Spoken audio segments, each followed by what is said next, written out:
public debt as a proportion of our national income is being regarded as high as 171% of GDP, the third highest in the entire world. I announce today that we will seek the cooperation of our domestic and external creditors in the restructuring of our public debt. From today, we are suspending payments due on debts owed to external commercial creditors. My friends, we are members of the International Monetary Fund, and last night I spoke with Christine Lagarde, its managing director. I briefed her on the present state of the public finances of Barbados, the current debt and reserve positions, and I assured her that we are committed to taking decisive action to rebuild Barbados. The IMF team visited Barbados from June 4th to 7th to meet with Ms. Motley and senior government officials. Subsequently, the Prime Minister and her team went to Washington to have talks with Ms. Lagarde between June 14th and 15th. But what do Barbadians know or feel about the IMF? No, I was not. It means International Monetary Fund. It helps countries balance the economy, find ways and means to balance the economy. The IMF is somebody that's supposed to come and save you if you're in debt. It's just like a bank. That's what, as much as I could gather. So if the IMF can come in and save me, well, I let me borrow loan, well, I ain't seen nothing wrong with that. I don't think it's a good idea, but I guess they ain't gonna do what they ain't gonna do. I think unnecessary control, man. It's between stipulations as far as the IMF, man. A lot of changes in the law. A lot of changes I don't think can be favorable for the people of the country. Well, when I hear IMF, everybody get fighting for IMF. I don't know. I believe that they have to pursue what measures they can to get the economy back on its feet. Yeah, it's a great idea to carry for the country. If it's needed, it's needed. Some countries don't like that, this IMF thing, because this IMF is a debt like a shark. Yes, but I don't know what they prescribe. I don't know what Martley, how they would discuss with Martley. We recently got a chance to speak with Minister in the Ministry of Finance, Economic Affairs and Investment, Ryan Straughn. Okay, Minister, can you outline the economic circumstances that have warranted Barbados approaching the IMF for assistance and why government considered the IMF being the best option? The circumstances that would have led to that decision, I think most Barbadians would have experienced over the last few years and felt a significant deterioration in terms of the provision of public services. Certainly, persons would have seen long waiting times for tax refunds, for example, which is a manifestation of the circumstances that government would have been faced. Obviously, would have had 20 plus downgrades in terms of the credit quality of the country. And so therefore the whole fiscal and economic circumstance of Barbados certainly would have been challenged. And so therefore our ability to provide those public services, as well as being able to pay people on time and provide a stable environment for growth and investment, you've seen a deterioration in investor confidence, a deterioration in business confidence, a deterioration in consumer confidence. And so to the extent that there was a lack of confidence in the country, there was in the sense that our inability to be able to service our debts as well as being able to provide the level of public services that the public would have been paying for. We felt that at this particular point in time, in order to effectively address the situation, that we needed to have an intervention, given that the credibility of the government of Barbados itself was pretty much at stake. So even if we wanted to undertake the reforms independently, the investor community, our creditors, everybody would want to know, because of the lack of trust, that what we were saying was credible. And so therefore, to some degree, we needed to have an independent arbiter. The value of the dollar don't get the value. That's the most concern. It's all about helping the development of the country. That's how we see it. What I have to give up before I could get the, to get the funds that's all I want from IMF. something you have to negotiate before you can get the funds. Either privatize, they're going to privatize, then they're going to raise, they're going to retrench, all these things the IMF are going to recommend. I'm sure you know when Barbadians hear IMF, those three letters, they have immediate things come to mind. They think job cuts, they think devaluation. Can you address these and other concerns? Well, the fear of a devaluation coming from engaging the International Monetary Fund, that's natural in the sense that people would have looked at past experiences with other Caribbean countries and therefore internalize that with respect to the International Monetary Fund. So we certainly have taken a different approach with respect to how one would respond fiscally. And so therefore our position is that we will not put the label on the front line of the adjustment, having experienced over the last 10 years significant increases in taxation as well as a deterioration in terms of the delivery of public services. And so whilst Barbadians may naturally fear a devaluation, what our position is that we have committed to ensuring that the peg remains and that we will do the things that we are accustomed to doing fiscally and responsibly to ensure that the peg is protected. So we want to assure the Barbadian public that we will do whatever is required to make sure that the peg remains intact. As far as job cuts are concerned, we have determined that we are going to focus more on generating growth as part of this process, which we can speak to in a little more detail later.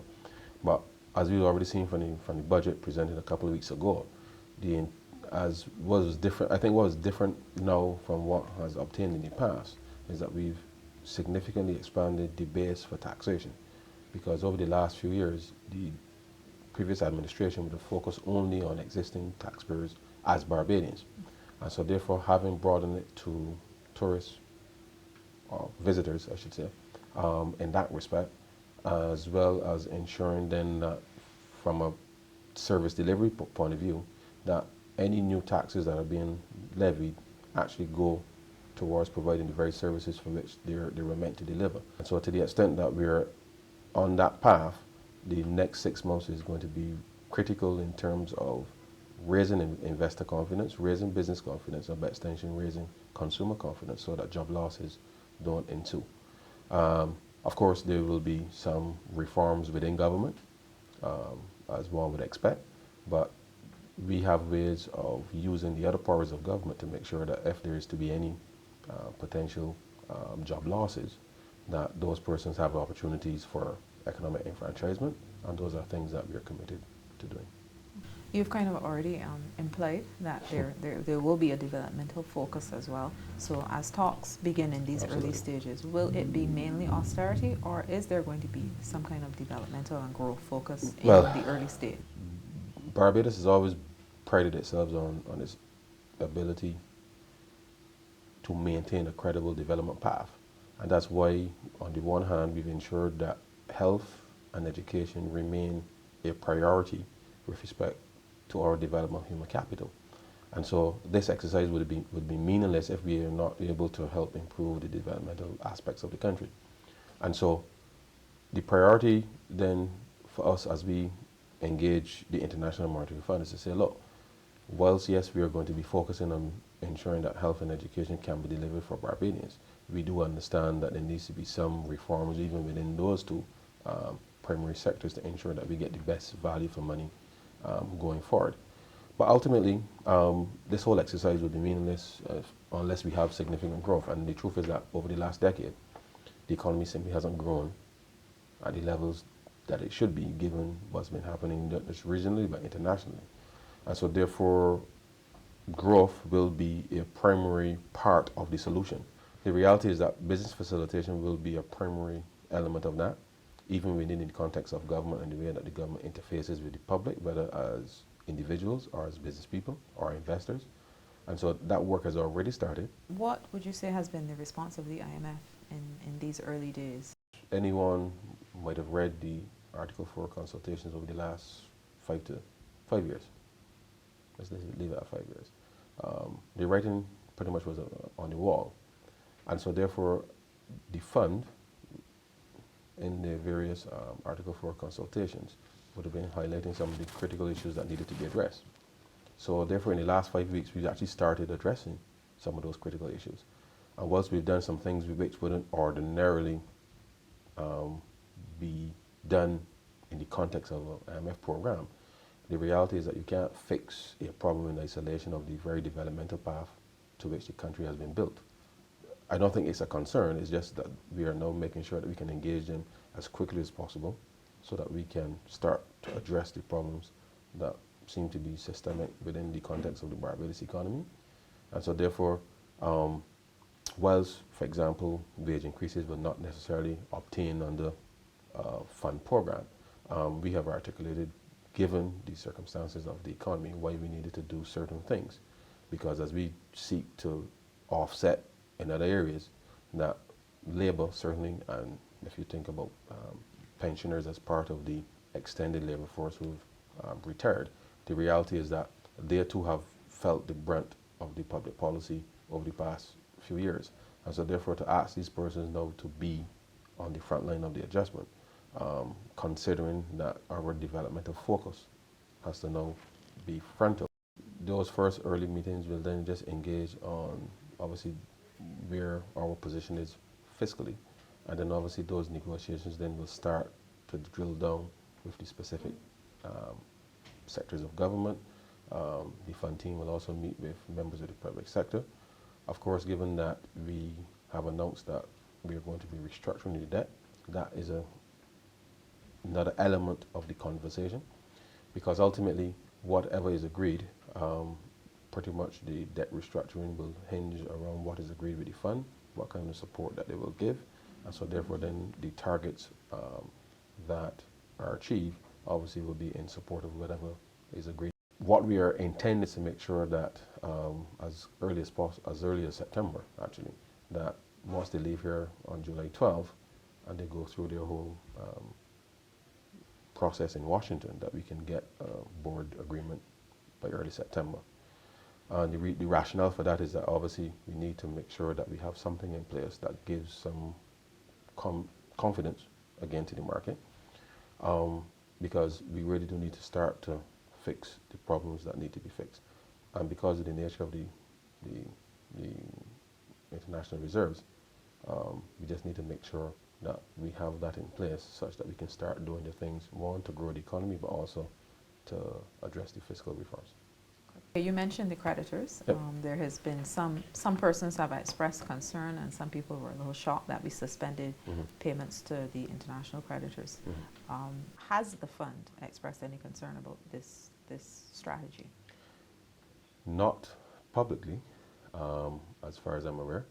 The challenge here is, as with these things, is never an easy option to say to people you're not going to pay them, right? The reality is that the Credit Suisse loan that was borrowed in 2013 was pretty much the biggest factor in terms of the drain on the reserves. And it created a situation where in terms of liquidity on the foreign reserves, the next 6 months would have created a problem for Barbados to effectively be able to defend the peg, okay? But in that context, you can't tell one part of the market you're going to suspend payments and not everybody. So the announcement in of itself had to be done in the way that it was done, so that it gives everybody, so you don't give one party information ahead of the rest of the market. There are rules for that in terms of international securities and their management. And so it's never an easy thing to do. But the critical thing is, and this is where I think international creditors and the message that we want to send to all creditors for that matter, is that when in 2021 and 22 we have two loans that will come due, and the Credit Suisse loan, in the way that it was designed, created a situation where the draining reserves affects now our ability to be able to finance those and even attempt to roll them over. The credit rating before we determined that we were going to default was already CCC minus. And so the message to international creditors is that the reasons that they would have invested in Barbados 20 years ago with those bonds because they would have looked at the fundamentals of Barbados. They would have seen Barbados on a particular developmental and economic path and would have invested in Barbados and pretty much forgot about Barbados in a sense. Until the last few years when you start to realize all these downgrades were happening. And so they were concerned, of course, that things were not happening in the way that they were accustomed in the past. And so the signal really was to the entire market that we are going to fix this problem. Because there are some people who will say, man, we could have given you some money to help patch it up for another 6 months, but at the end of the day, you keep just kicking the can down the road. And so what we are intending to do here with this entire process is to put the fundamentals back in a place where any investor, any part of the world, in Barbados, in the region, can look at Barbados and say that Barbados is a safe bet. And so our position is that we're going to fix it. It's going to take some time to fix it, and we're asking both the domestic and the international creditors to be a part of the fix. In more recent times, privatization has been a feature of fund programs. Can you give any specifics on if this is something that we may see here in Barbados? Typically, a government will get involved in a particular sector where there's some market failure, where the private sector isn't able to provide those services. But the reality is that they present opportunities for the ordinary citizen. And to the extent that, whether you call it privatization, whether you call it divestment, economic enfranchisement, whatever you want to call it, the reality is that when you invest very heavily in developing human capital, then they reach the point when, because of that development, that now means that the citizens are in a better position to be able to help participate in delivering those services. And so I think what's happened along the way is that we haven't had the conversation with the public about when is the appropriate time for the government to step back and reallocate those resources to doing other things. Now, unfortunately, we found ourselves in a situation where, from a public finance standpoint, the ability for us to be able to deliver public services has become compromised. And so, as you can see in the budget, for example, we introduced the garbage and sewage contribution as a means of being able to fix some of the issues on the South Coast, because that, rather than thinking it's only affects those that are directly connected to the systems, that is a national problem. And so therefore we've expanded that support because it needs to be funded nationally. So privatization can happen in many forms. Now, it does not mean that the government has to relinquish ownership. It just means that somebody can privately manage it to make sure that the discipline that's required happens such that when taxpayers put up their money, that they get the level of service that they need. And that's where I think a lot of the conversation now has to happen, in the context that what is the kind of service delivery that we want from these entities? How will it be funded? And if Barbadians can benefit from that process, right, then we need to be able to allow them to do so. Okay. Is it too early to ask how long we expect the IMF, the fund, to be a part of the mix? We anticipate it will be a 3-year program, right? Now, of course, that depends very much on us making sure that we reach the target. And so therefore, the reason that, well, you haven't seen me around is because we've been putting things in place to make sure that we are in a position that once we reach an agreement, that we can effectively monitor and evaluate where we are, so that when we're reporting on a quarterly basis, that I know next month where we are with respect to that target. Sorry, not next month. I know today, at the end of the week, at the end of the month, so that by the time we get to the end of the quarter, that we know that we're going to meet our targets. And so therefore, a lot of work has already gone on to make sure that whatever the period of agreement is, that we can meet the targets. And so I suppose my job is to make sure that we absolutely meet those targets on time. And if we can accelerate things, that we need to do that, so that the sooner we can free ourselves, that we can do so. What would be some of the indicators that you'd be looking to show that we've succeeded or met some of the targets that you're looking towards? Well, certainly the fiscal deficit is going to be a key factor in that, because as we reform government is going to be critical. But the improvement in inflows into the country, because I think confidence is really the key here.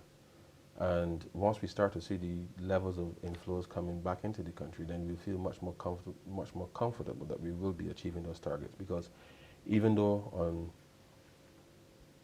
paper, we can address the fiscal position, the reality is that for the economy to grow, it means that people are looking at Barbados on a growth trajectory. They're confident that when they put their money in Barbados, that they can get a return and get it out. Of course, once we enter into the fund program, then it means it unlocks some other multilateral funding, which will allow us to do some of the developmental things that we are speaking about. But I think outside of those macro indicators, I think once people are able to start saving again, I know that in the first instance, persons will start to pay down some of the debts that they might have incurred. And so therefore, the balance within the household is going to be key. So therefore, the way that we're going to be monitoring this is both at the macro and the micro level, because once people are able to be a little more comfortable in their own personal financial circumstances, then we will know that we are meeting the macro level, but also at the same time making sure that households, individuals are also able to survive. Another important indicator is the improvement in the delivery of public services. So once you can get back to a state where your garbage is collected once or twice a week routinely, I think that is something that's going to be very important. Once we can get the transportation system back on par, I think those are some of the indicators that you will see that Barbados is back. What is your message to Barbadians at this time? Right now, our primary focus is to ensure that the lives of ordinary Barbadians are improved. And so we are going to, well, I certainly will go the length and breadth of this country to make sure that wherever possible, that those concerns can be addressed from a financial standpoint. And so all we ask Barbadians to do is to continue to engage. And I just want to say to continue to send your ideas to Ideas for Barbados, barbados.gov.bb. We are actively going through some of them, but we just want to make Barbadians aware that we're all in this together, and to know that your government is actually working every day to make sure that your lives are made better. And as we go through week by week, month by month, year by year, we will be consistent in our messaging to the public and our engagement to the public. So we're going to work hard. We've already seen significant response from the public service, because everybody wants to get out of this situation. And so therefore, all we're seeking to do is just to mobilize the rest of the country in order to resolve this very dire economic situation. But we are very confident that with the engagement of the fund, with the engagement of the creditors, with the engagement of the private sector, through the social partnership as our mechanism, that we'll be back. We'll be back. And I hope you will continue to keep us updated. So Anytime. I hope to be able to speak with you again. And thank you very much for talking with us today.